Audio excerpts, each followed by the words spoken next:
এবার আর কোনো ছায়াযুদ্ধ নয়, সরাসরি ইরানের বুকে আছড়ে পড়ছে ইসরায়েলি ও মার্কিন ক্ষেপণাস্ত্র।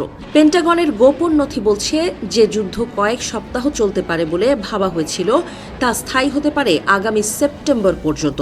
তেহরানের ধ্বংসস্তূপ থেকে ওয়াশিংটনের হোয়াইট হাউস সবই এখন এক অনিশ্চিত মহাপ্রলয়ের অপেক্ষায়।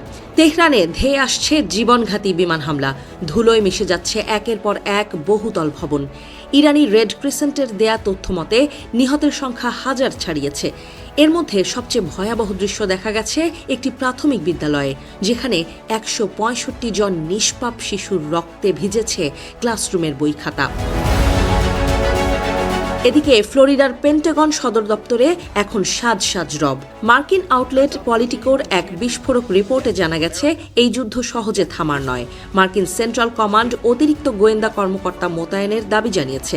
ট্রাম্প প্রশাসন প্রাথমিকভাবে ৪-৫ সপ্তাহের কথা বললেও তলে তলে প্রস্তুতি চলছে ১০০ দিনেরও বেশি সময়ের জন্য, অর্থাৎ ২০২৬ সালের সেপ্টেম্বর পর্যন্ত ইরান জ্বলবে যুদ্ধের লেলিহান শিখায়।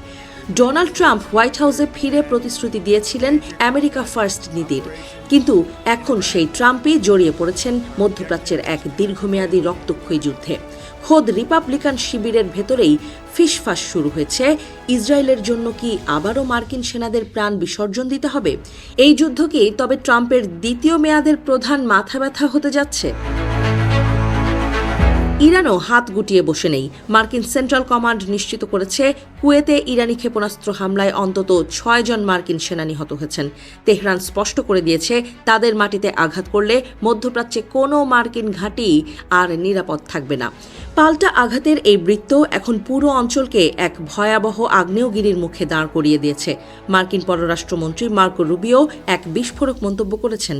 তিনি কার্যত স্বীকার করে নিয়েছেন ইসরায়েলের আক্রমণাত্মক পদক্ষেপই ওয়াশিংটনকে এই যুদ্ধে নামাতে বাধ্য করেছে। রুবিওর মতে ইসরায়েল আক্রমণ শুরু করবে এটা জেনেই মার্কিনীদের আত্মরক্ষার খাতিরে যুদ্ধে নামাতে হয়েছে। প্রশ্ন উঠছে, আমেরিকার বিদেশ নীতি কি তবে এখন তেল আবিব থেকে নিয়ন্ত্রিত হচ্ছে? অন্যদিকে ইসরায়েলি প্রধানমন্ত্রী বেনিয়ামিন নেতানিয়াহুর কণ্ঠে এখন বিজয়ের উল্লাস। গত রোববার তিনি সদম্ভে ঘোষণা করেছেন গত ৪০ বছর ধরে তিনি যে মুহূর্তের অপেক্ষায় ছিলেন তা আজ সফল। ট্রাম্প এবং মার্কিন সামরিক শক্তির কাঁধে ভর দিয়ে তিনি ইরানকে গুঁড়িয়ে দেওয়ার যে পরিকল্পনা করেছিলেন তা এখন বাস্তবে রূপ নিচ্ছে। তার কাছে এটি কেবল যুদ্ধ নয়, ৪ দশকের এক আকাঙ্ক্ষিত লক্ষ্য। পলিটিকো রিপোর্টে আরও বলা হয়েছে, পেন্টাগন আসলে যুদ্ধের তীব্রতা বুঝতে ভুল করেছিল।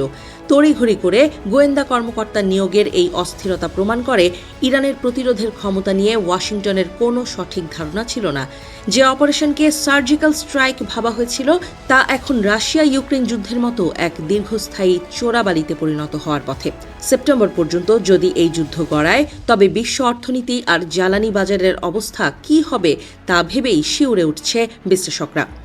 একদিকে নেতানিয়াহুর জিঘাংসা, অন্যদিকে ট্রাম্পের রাজনৈতিক সংকট, সব মিলিয়ে ২০২৬ সালের এই বসন্ত কি তবে বিশ্ব শান্তির শেষ সমাধি?